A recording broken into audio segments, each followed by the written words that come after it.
Right, let's kick off then with Jack. Jack McNeill, amazing clarinettist, um, and a recipient of the Catalyst Award, which was money that was a, a collaboration between the University of Cumbria, Cumbria Arts and Culture Network, Art Gene in Barrow, of course, and the recently completed Cumbria Local Enterprise Partnership. They provided the cash, other partners provided the support around it. 220 people applied for it. 3 people got it. Jack was one of them. Jack, hello, good morning. How are you? Good morning, everybody. I am well. Tell us a bit about, first of all, tell us a bit about what you do and how you make a living in your creative world. I am first and foremost a clarinettist, bass clarinet player. So I freelance in that role. I'm a sort of gun for hire for recordings, for orchestras, chamber groups. I play a lot of solo concerts, and I run a 12-piece ensemble called Propeller, which is a mix of improvising musicians, early music specialists, and contemporary classical players. And it's that group who I am working with on this Catalyst project. Excellent. So tell us a bit more about we've got that promo clip which we can show, which you perhaps want to just introduce before we play it, which Amy will play. By the way, good Mm. morning to Phil, to Derek, and to Gemma. But first of all, tell us a bit about Propeller, what it is, where it came from, and kind of what it's about. So Propeller came about through a residency. I had a 2-year residency at Snape Maltings in Suffolk, which I applied for over there. It's now Britain Peers Arts, and we were part of their first group of residency artists. They don't offer 2-year residencies anymore, which is a bit of a shame, but also probably explains why I think it'd be impossible to make Propeller now, because we had 2 years to kind of spend that time working together. It was a bunch of players that I'd worked with in different environments, so orchestrally or sort of on recordings, and some that I'd been at college with as well. And I just invited all these lovely players who really inspire me to come to the coast and to find out what that sound would be like. I was keen at the time that I wanted to make work at scale, and I wanted to make work that connected people's stories about their relationship with the environment, um, and music and visual arts and things like that. So it's also always been a collaborative group. So we've always worked across different art forms. We toured our first work, Loom, with the help of Sage Gateshead, as it was then. We toured that work around the UK and collaborated with dancers and visual artists, photographers, poets. Katie Hale, who's here today, actually shared a poem for our Lakes Alive, as it was, gig that we did. Yeah, and since then we've made a few other projects. We made a project called Flight, which is an 8-part podcast series, which you can currently listen to on Spotify, but I'm actually taking it off Spotify, so you'll be able to get it on our Bandcamp. And that was with Mark Cocker, a fantastic nature writer and bird expert, and Linda O'Keefe, soundscape ecologist, and one of the founding directors at Full of Noises. Andrew knows very well. She's currently over in New York doing wonderful things there in a forest, and with social soundscapes, and other writers and musicians. And that project was premiered as a big ensemble piece at the Brewery Arts Centre, where I was artist in residence for about a year and a half over COVID. And then it toured to a few different locations, including sort of Llangollen International Festival. But its most interesting iteration, I thought, was a kind of live radio show with Mark and Linda and with a 3-piece group. So it was sort of, yeah, it was like live chat with all the music from the podcast. And I've never been to a gig like that before. And I'm keen to sort of explore that sort of chamber aspect of my other clarinet playing with Propeller. And after that, I made a project with Rob McFarlane and Wild Beasts ex-frontman Hayden Thorpe, which has just finished the first leg of its tour in the UK. It was an adaptation of Rob's book Ness, which is a long prose poem about orphanedness, also on the Suffolk coastline, where we started off. But it's a kind of strange mystery play, a kind of rewilding of this ex-military space, this ex sort of nuclear development test site, which kind of, yeah, really, really rang lots of um, lots of bells and with me in terms of what I wanted to be doing with Propeller. And the current work that we're doing is air songs with this Catalyst project, and yeah, and kind of thinking about how we might make ourselves available in Cumbria as a sort of production company with a 12-piece ensemble at its center and collaborate with different artists here. And so provide a platform for kind of youth training, but also kind of adult training in the arts, in kind of the audiovisual spaces. Give them a really whopping great big group to work with, and sort of a kind of international network of, audiovisual specialists and soundscape ecologists and radio experts and things like this, and long term be a real feature in Cumbria. And I suppose Air Songs, my Catalyst project, is my first attempt at that. It's my attempt to create a creative context for mass arts engagement. Because my feeling in Cumbria is that there's loads of amazing things happening, but it's all quite siloed. And this project involves a mass natural voice choir as the final movement of it, as the final sort of section of the work. And so I'm inviting sort of anybody who enjoys singing, or is part of a natural voice choir, or thinks they might like singing, or just likes to be around singing, to come and be part of the work and to experience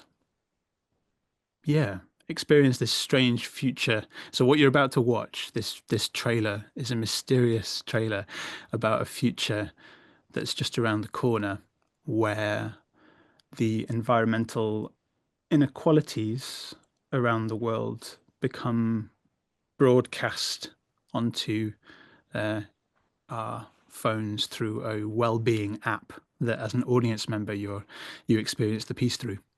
Okay. Let's have a look at the trailer then, and then we'll come back and explore a bit further.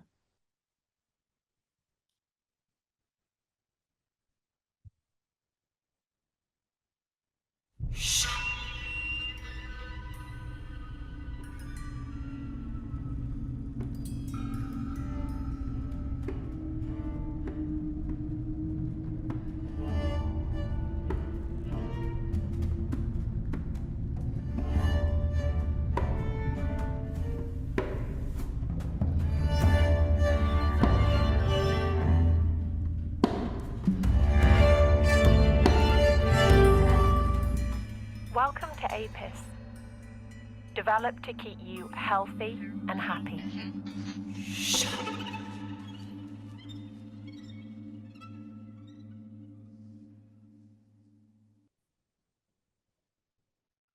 I'm liking that a lot. I'm liking that a lot, Jack.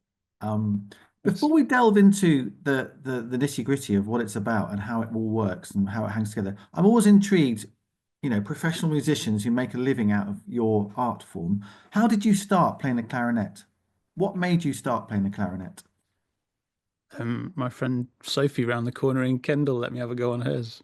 And that was it, basically.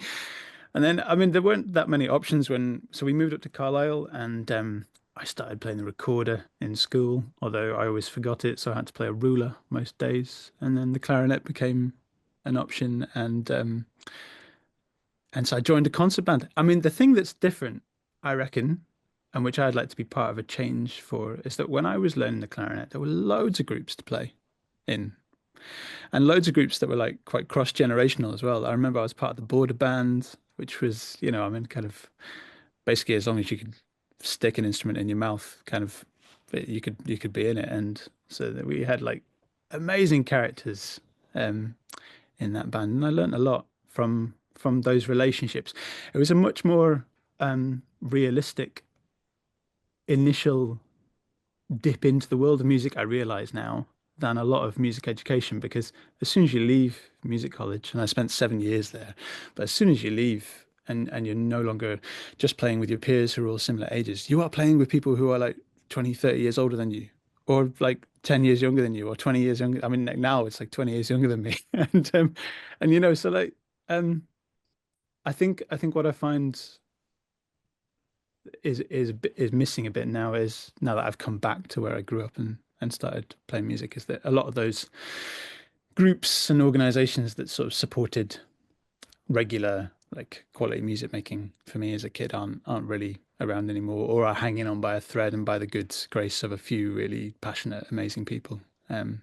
Which in a rural space like Cumbria is like probably to be expected, but doesn't have to be the case, I Well, we're think. going to continue fighting the good fight to try and turn that around if that's the case, and try and make sure that future Jack McNeills, future clarinetists in Cumbria are inspired by people like you, but also by all the other creatives that are doing, as you say, amazing things, but sometimes in silos in the county. Let's get back to air songs and the Catalyst money in particular. What has the Catalyst money, which let's be honest is £25,000 that was given to 3 artists each? What's that allowed you to do that perhaps you perhaps wouldn't have been able to do so easily without that injection of support?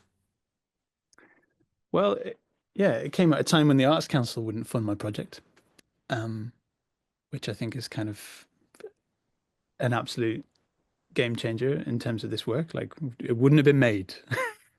It wouldn't have been made. But it allows you to think at scale, that kind of money. I mean, I think kind of everybody on this call is probably really good at thinking at the scale that their sort of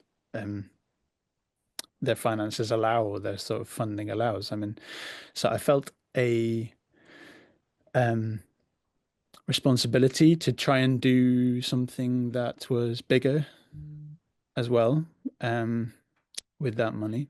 And so I'm also conscious that I've been given the time to do that. Um, because I think if you're trying to sort of do anything also that has a bigger impact, it takes longer. And in a place like this as well, Cumbria, that is, I think because everyone is used to working in their silos, it's about kind of meeting people and getting to know people slowly and convincing people that sort of you're not trying to do what you're not trying to sort of muscle in on what they're doing. You're trying to sort of provide, in my case, a sort of a larger context for them to sort of use their skills in, because you've been given this opportunity. So yeah, it's allowed me to think at scale. It's allowed me to think over time. I mean, I run a 12-piece band, so it's allowed me to pay like 12 other musicians to record and to come to Cumbria for a week to record and to put them up. It's allowed me to pay, professional sound engineer to do that and then to sort of do all the kind of the afterwork. It's allowed me to pay the wonderful Lawrence Campbell, who made that trailer, to document the work and to bring his artistry to the project. It's allowed me to pay other practitioners like Freddie, the director of Mahogany Opera, to come and join me on a workshop at Full of Noises in Barrow. He lives in Berlin, so it's allowed me to pay, things like other people's travel as well to kind of get them to come here and do things. It's allowed me to go places, to be able to say yes to getting in the car, to like go places and meet people and do things. I've been able to also like make some material things. So I commissioned a local craftsman to make 2 of these. What's that? So this is the sound table. Clearly, it's a sound table. Clearly, so it's scalloped underneath, and it's made of olive ash. It's a beautiful bit of olive ash. It's about a meter and a half. There's 2 of them. It looks a bit like Morecambe Bay. There's another one here. Oh, wow. So they've got legs, and they're also, and basically I attach contact mics to the bottom of those, and I've used those as some of the sound design for the piece. So they were made by Edward Carefoot, who works over at Halecat, out of this gorgeous bit of wood, and I work with him on the design and the sound of it, and I strap it to these. So I bought these mics for it. I strap it through some other hardware, some other pedals, and other sort of interesting kind of sound tools, and that's given me a new palette to really color this thing that I'm making in Cumbria, which I then want to export out of Cumbria and sort of show everybody kind of what great stuff gets made in Cumbria. Because I think kind of a lot of brilliant things come to Cumbria, and and a lot of things get made in Cumbria but don't leave Cumbria. A lot of really wonderful stuff gets made and never leaves. So, yeah, some material things. It's helped me to upgrade my software as well, kind of that I use for sort of editing and mixing and EQing and all these kind of Yeah. things. Yeah. And to learn how to better use that to spend on some time with Propeller's engineer and live sound engineer to do that. I also brought three members of the band up to Aerial Festival in November last year to run a day-long workshop with families and anybody who could come to share some of the work. So that was a sort of, yeah, we brought a really impressive speaker array because I feel very strongly as well that workshops and R&D and sharings of things should be really high quality because, like, if possible. Okay. Yeah. That sounds. That sounds. I mean, We've I got. could talk for a long time. Sorry, Tom. No, I'm just. We've got 4 images that you sent through, Jack. That I think Oh Amy's yeah, just going to pull up. Which, if you could just to bring this conversation to a conclusion, just tell oh, us yeah, what's going on here, because these are all to do, I think, with the project. yeah. So that's a bit of the workshop at Aerial Festival. So we had people. It was a drop-in, so people came in and went sort of over the course of the day. But we had this lovely sort of quad speaker system with subs, and so we were able to sort of um, make the sound move in the space as well. Okay, so you're recording material from a kind of community choir, if I can call it that, that's come together. Yeah, and you Yeah. can see the Okay. sound tables there. So I was inviting people to play the sound tables. There they are. I can see them. They're fantastic. I love those. Right, let's go to the next slide. Yeah, so this is Rook Howe, where the band all came to record. So that's me playing with Charlie there in the center is playing on an amazing Hardanger fiddle that she also sort of had commissioned as part of the project, not out of my budget, part of hers, but it's an amazing sort of it's just like a fiddle, except that it has 5 strings. So it's like a fiddle, but it has a C string like a viola, and then underneath it, it's got 10 sympathetic strings. A bit, so it's like a Hardanger Amor or sympathetic strings as in like a sitar has. So kind of it rings and has all these extra. I'm glad that you like the name, Derek. I love the idea of having sympathetic strings. That's a great concept. Right, Derek likes the name. Let's go to the next slide. Is that the soundboard? That's the sound table, yeah, with Sound some. table? Yep. So yeah, that people were playing, and so the idea behind this as well is because I've used it in a few different projects. So I took it up to Prism Arts in Carlisle, and I worked with those artists there at Prism Arts with it. And I'm hopefully going to be working with a group of homeless people around Morecambe Bay with this. But I premiered using them in public at the Kendal Mountain Festival.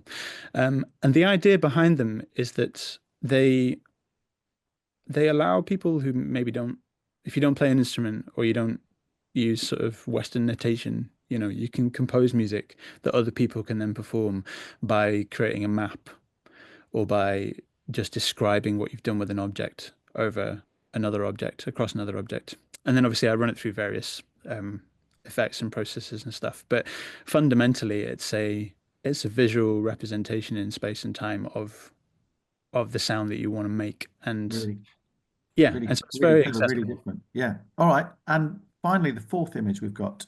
This is you in action again as well. Yeah, that's me doing my sort of like director job where so I mean basically kind of it was a really great opportunity to invite. I didn't get the whole band there like for the whole week. I had the percussion there for a day and then the strings and then we had the brass and then we had a mix and it allowed me to kind of work in a way that we haven't worked since we started over on the Suffolk coast. So we were able to sort of explore sound. We had time and space to explore sounds and to record a sort of sound library for this project. Um, which I might make open source for people. I mean, because one of the things that I'd like this project to do is to encourage people to create air songs, and I'll explain a bit more about that. That can then sort of form part of an air songbook, um, which becomes open source, and people can share this material. Yeah. Yeah. Great. All right. Well, Jack, we've come to the end of our time. So thank you very much Oh, for okay. for sharing your work with us. I love the ambition of what you're doing and the experimentation of it as well. I just think that's uh, brave, and because sometimes things don't work, I'm sure, but it's like stretching the artistic ambition, if I can put it like that. I love those sound tables as well, and I know one or two people on the call have seen your performance in action, and I'm fascinated to see where Air Songs goes and how it will culminate in no doubt something amazing. Probably not, hopefully more than just once as well, in the county and perhaps beyond as well. So thank you so much. Lots of gushing messages coming for you, Jack, into chat as well. So enjoy those too. And thank you so much for sharing that with us. And how great that I think that ticks a lot of the boxes of the Catalyst ambitions as well, when it was all set out all those months, if not years ago, about what it was about. Kate Parry, you were absolutely part of the Catalyst innovation team and setting it all up. Does that tick boxes for you? Was that what it was all about? Yeah, absolutely. And it is that space of time, isn't it, Jack, that's been so important to be able to take it wherever you want to take it and have conversations with whoever you need to have. And we're just in the final stages, aren't we, Jack, really, in terms of thinking about what the showcase opportunities are going to look like. So we'll keep people posted on that, will we not, Jack? Yeah, there's some exciting sort of presentation opportunities coming up, but there's also like smaller ways to get involved. Yeah. I commissioned a piece from Kerry Andrew for the work, which is actually being sung by a local choir in May. So there's lots of different ways, and that was with Full of Noises. It was a co-commission with them. You're clearly a massive collaborator and networker, Jack, as well. And I just kind of salute you for that, because again, that takes time, as you said, it takes time and patience. But amazing things happen when people work together. And sounds like you found some great collaborators. Smashing. All right. Well, thank you very much. Can I just finally say, Jack, keep us posted of what those opportunities for people to get involved are and when they are, so that we can let people know. I will. Thank you. All right, Jack. Thank you very much indeed. Well, from Kendal, let's go to Carlisle, where the lovely Val Armstrong is sitting patiently in a studio, which I hope is warm and not cold on a chilly February day. Val, lovely to see you. Tell us what you're doing there. Tell us a bit about CRFM, and tell us how people might be able to get involved in coming on to talk about what it is they do. As she fights to come off mute. No, it's okay. I was just unmuting. I'm fine. Yeah, welcome to the CRFM studio. I am in the studio. This is our second studio. This is more of a preparation studio, but it's also a backup studio if the other one fails. And behind me, through the glass, you can see the on-air studio at the moment. And that is Pete, who's on air. And it's really just well, thank you, first of all, by the way, for inviting me on. And this is an opportunity to tell you, about who we are, and hopefully get you to see how we can help you as well. We are a community radio station, so CRFM is a community radio station. We're also, we're not for profit, and we're also a community interest station. So if you know what all that means, well done. The only people who get paid is our managing director, and a couple of our salespeople get a little sum, but everybody else who takes part in the radio station are volunteers. We're very young. CRFM was formed just last April. We went on air, which was a great time when other radio stations were pulling back their concentration on being local. Even national stations were pulling out of local on the commercial side. And it was just a great opportunity for this little station, which is going to grow, to become part of the community. And that really is what we are, being a community station and a community interest company as well.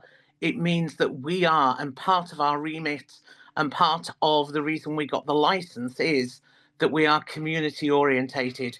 And that can mean a whole host of things. It's not just about what goes on at the local community centre or the local food bank. It's about everything that happens in the community. Our aim is to connect and reflect. And I think really since we launched last April, I think we've done a pretty good job in, trying to connect and reflect. And I think one example of that was Storm Awin that happened recently. we didn't know, this was the first time we were going to be tested. We didn't know how the public would help us. This is where we need to connect. And the public were amazing, sending us information in that we would not get on our own, of trees down here or extra water on the surface in another place, roads closed, etc. We wouldn't get that information. The police and other agencies would not be able to give us that information because it's too localized. However, we got it. We were able to then obviously connect with the audience and then, reflect it and hit it out there so that everybody then got to know about, an incident on the A595 that you wouldn't have known about for ages if we'd left it to the emergency services. So, yeah, we are in the heart of the community. We broadcast from what we call the John Myers studio. John Myers was a giant in broadcasting, and he was local. He came from Carlisle, and he set up the first commercial radio station in the city. Sadly, he's no longer with us, but the guy who runs CRFM also set up CFM, the radio station in Carlisle, with John. And as a nod to John and what he gave to the city, the studios are named after him, and we're based in the Enterprise Centre, right in the heart of the city. Not the loveliest of buildings, but it's a place where we can be close to the community that we serve. Okay, and if people are doing projects or interesting things or are getting involved in creative output, is that something that you're interested in talking to them about, Val? It is, yeah. We have we part of the license is that obviously we have to be a certain amount local, totally local, and committed to local broadcasting.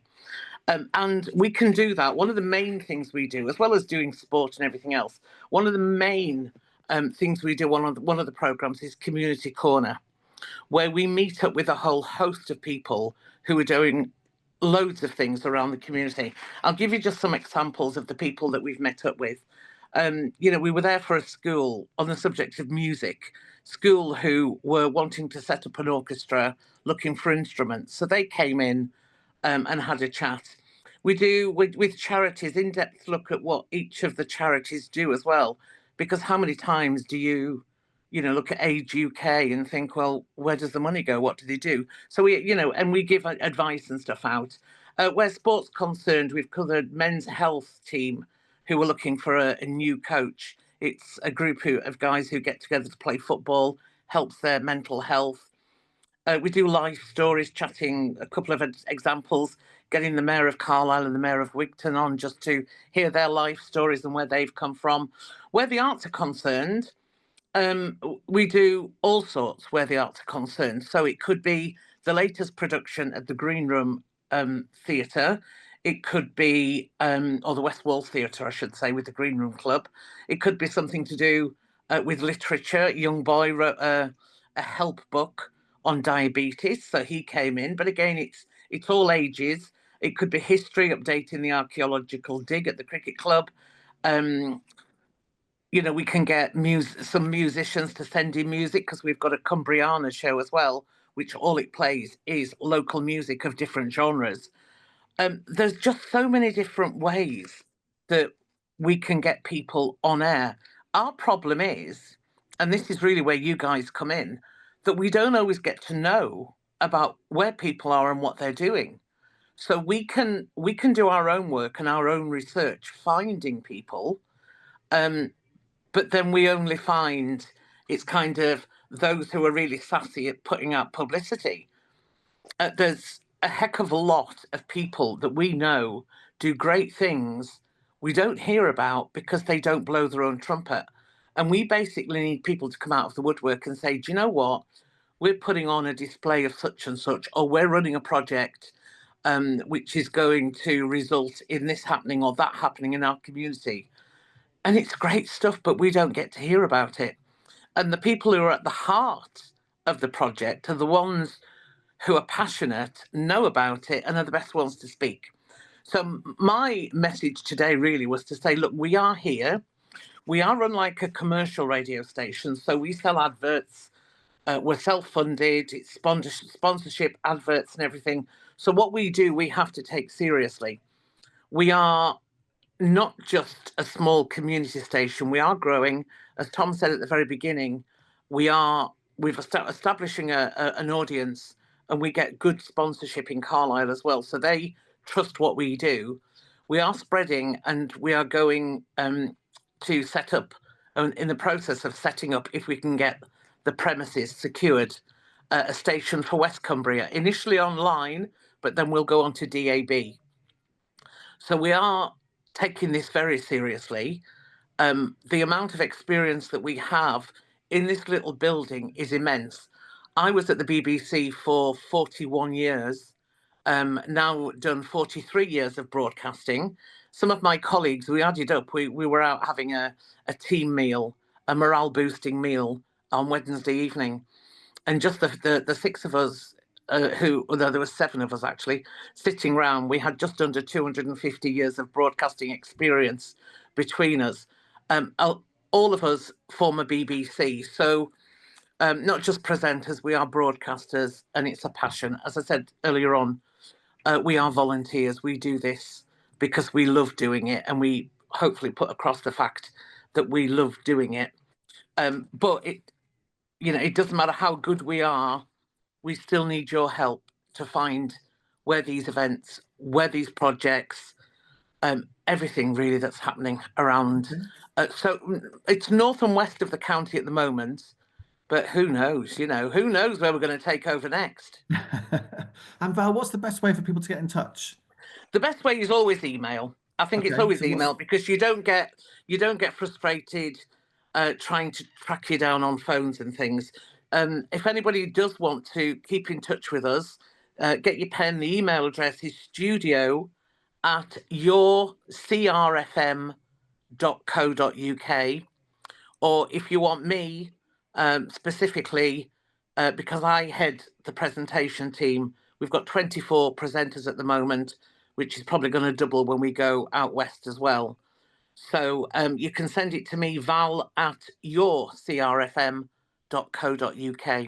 Great. And Amy has brilliantly already captured that and put that into chat. Yeah, but it really is, the more we know, obviously everything that we receive, we won't be able to do interviews on, but we can certainly put them into part of our stream where we can do it in what's on guides and everything else. And we also, everything we receive that is projects or what's ons, things that people can go along to, we also upload onto our website as well. And an interview, if we do interview, just very briefly, you don't have to travel anywhere. We're now living in an age where even with a WhatsApp app on your phone, we can do an almost a studio quality interview with you. So there's no travelling involved. That's what used to put people off. Years gone by, it was the trekking around the county or trekking to a studio. You don't have to do that anymore. Everything is instant. I can press a button in my studio and you're on the end of a line. It will take 10 minutes out of your day to join me. Great. Val, thank you. Thank you so much. You're very welcome. That. What a great story that you've told as well. And I'm sure that we can make something happen. And if it promulgates awareness of the opportunity to get information out there about what people are doing. And as Jack said, sometimes we're good at doing stuff, but we're not always great at telling people about it. Then it's like having the best product in a shop, but nobody knows the shop exists. Okay. So, if you let us know, what's the worst thing that can happen? We can mention you and maybe not always interview you. But yeah, it'd be great to hear from as many of you as possible. Yeah. All right. Thank you very much, Val. Thank you for the opportunity. Thank you for being in the studio and showing us around as well. I know. He's in my studio. Look at him. Quite snazzy. It's better than the studios I've been in, that's for sure. It's very snazzy. Actually, it's all computerized. I can't spin you around, but it is all computerized and it is all very easy. Very nice. It's so simple. So simple. All right. Lovely stuff. Thanks, Val. All right, great stuff. Right, let's head out of Cumbria. We're going to head towards Stockport now, and we're going to head towards the great Steve Dearden, who is there with the writing squad, which is a fantastic sounding project. I don't know much about it. I know Katie's involved in that as well. So, Steve, the floor is yours. Tell us about the writing squad and why people should know about it. Okay, thanks very much, and thanks for this opportunity, because I think it gives me the chance to do two things. Firstly, to talk about the squad itself, and the fact that we're just recruiting for our initial 2-year program at the moment. And also because for us, Cumbria is quite a low area of engagement, and we recruit very highly from the cities. We very highly from Yorkshire, from parts of the northeast, but single figures each time from Cumbria, and we want to try and change that. And also Cumbria is quite low generally for writer development provision, and it'd be interesting to float us as a possible partner and find partners amongst you about how we might address that. So just a bit of history. I set up the squad in 2001 when there was very little out there for young writers. There were no undergraduate creative writing degrees, which might be a good thing. Very few postgraduates, and very few, hardly any writers groups specifically for young people. In 2012, we became an MPO. So we moved then from being an organisation which was just based in Yorkshire to work across the whole of the Greater North. And rather than recruiting 15 writers aged 16 to 21 every 2 years, we went to recruit 30 aged between 16 and 22, which is our current model. Our core programme has remained the same since the beginning, and that is basically a series of workshops every year, about 12 workshops at the moment, which writers can attend, which are run by our core team, which is Katie, Malika Booker, Stevie Ronnie, who's an artist maker in the Northeast, and Emma Adams, who's a playwright in Bradford. But also we bring in guest writers to work with our writers, and we go right across the genres. And we also do increasingly slightly crazy things. So, online and in-person workshops have since pandemic have become ubiquitous. So we're always trying to find out what we can do, which no one else can do, which means that we do quite a lot of projects, workshops, which are based around practical experience and doing things and making things rather than just the traditional writer's workshop. So workshops is one strand. I think our USP, if you like, is one-to-one support. So every person who joins the squad is allocated one of our core team who supports them on whatever it is that they are working on. And that happens remotely, obviously, using Zoom. But also we try and travel to where our writers are as much as possible. So we're not a centrist organisation. In fact, we have a commitment to not having a building. Building for us is a verb, not a noun. We're a virtual organisation. And also the other opportunity that we give our writers is to be involved in various projects that we do from time to time. And if you look at our site, I'll put that in the chat at the end. You'll see there's all sorts of partners that we do a whole range of different projects with, which give our writers both employment and experience. But also the changes really that have happened since we became an MPO is that we never really, we've always had a 2-year program, but we've never really, there's no end. And it's only recently that we've begun to say, actually, people join us when they're aged between 16 and 22, and we support them for the rest of their writing lives, which is quite a commitment. And it's quite fun when you're in meetings with lots of arts companies who say, oh, we run this course, we do these projects. And we say, oh, actually, we work with these writers for all of their lives. Because obviously, if you're writing a novel or you're writing a play, or, if you're writing the big stuff like that, you're not going to be churning those out when you're 17, 18, 19. It's more likely that you come to maturity as a writer in your late 20s or early 30s. So we're still there for them then.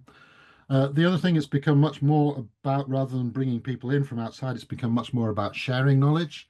So rather than bringing as someone who works for a script development company or is a PlayStation producer or a Penguin editor who comes in and tells everyone how difficult it is to become them, how far the journey was for them, we bring one of our writers in who is a script development person or is a Penguin editor who can say, this is my story, this is what I did. It's a possibility for you too. We also got an uplift in the last MPO round, much to our surprise, which National Portfolio Arts Council, sorry to use nanograms, we got an uplift to have a shadow core team. So basically we have 5 squad members who are mirroring our core team and including me as director. And it gives them 18 months to have some paid work and to also gain more experience of being a mentor.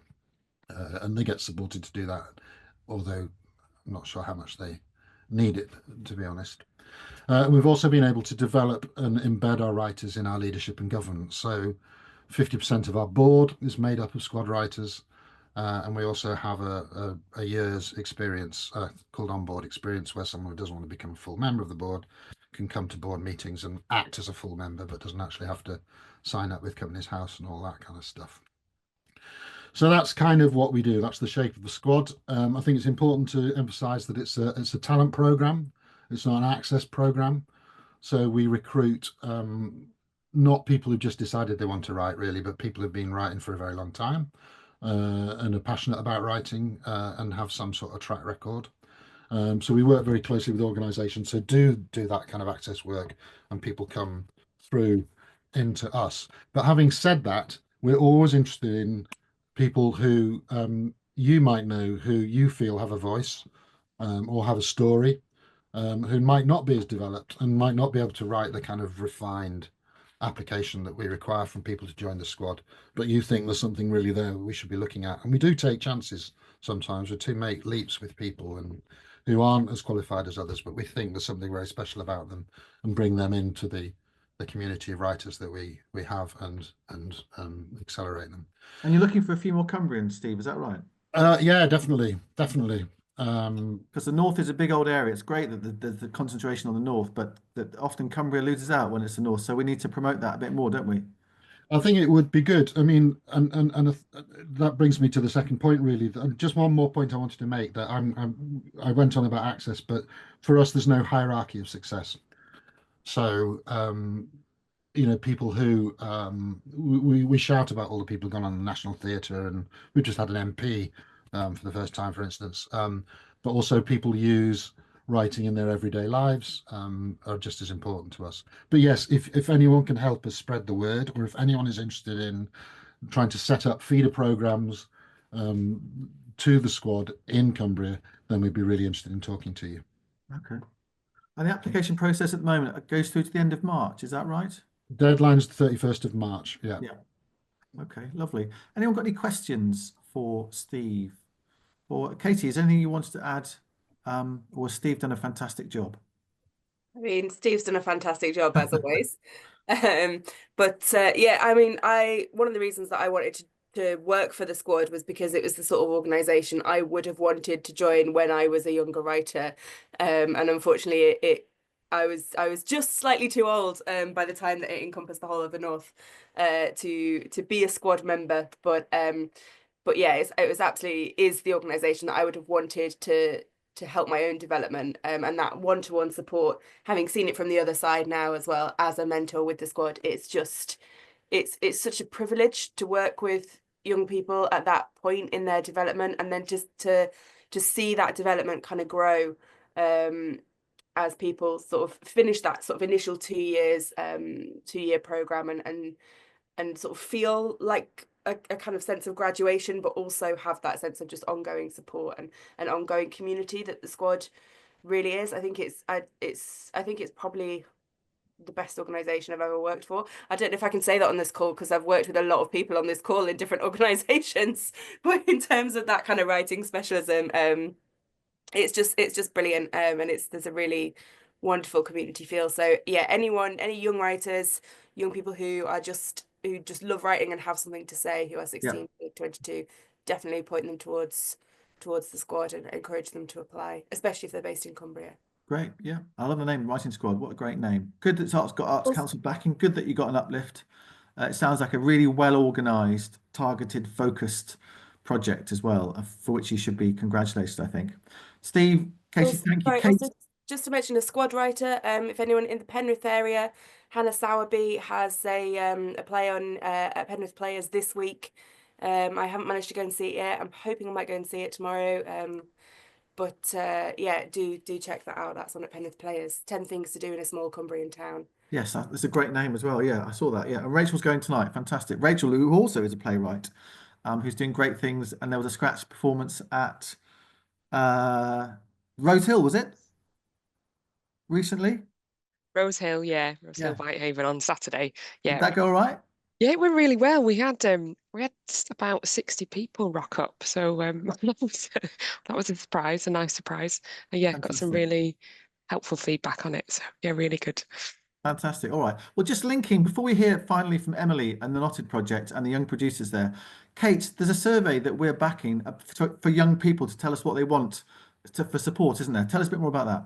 So very quickly, because we can talk more about this on a future call, but Cumbria Arts and Culture Network is putting in what's called a place partnership bid to Arts Council at the moment to support over the next few years to be able to better support young people to develop creative careers in Cumbria. And to really kind of get a detailed sense of what the needs are for young creatives, which are very specific to Cumbria. We've got a survey out at the moment. It's sort of quick and dirty, and we need feedback soon. So if you can circulate the link that Amy has put into chat, we would really, really appreciate it among people, young people who you might be working with or for. And by young, what do you mean? We mean up to 30. Okay. So yeah, we I think really it's 4 questions, isn't it? Or possibly 5. I can't remember. it's 6 in total, but it's a quick check-in on the sorts of things that would be helpful to help young creatives build their career in Cumbria specifically.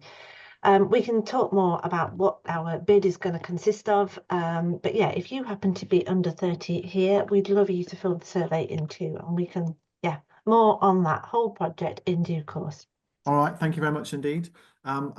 The thinking about how we support young people has been going for a while. If you came to the last big meet at the University of Cumbria in November, you'll remember that quite a few people, we heard from quite a few young people there, and a lot of the thinking for this application has stemmed from that meeting and from the feedback and the conversations that took place there. So there is a narrative structure to where this is all headed. So we need data, we need information, hence the survey that we need to get completed.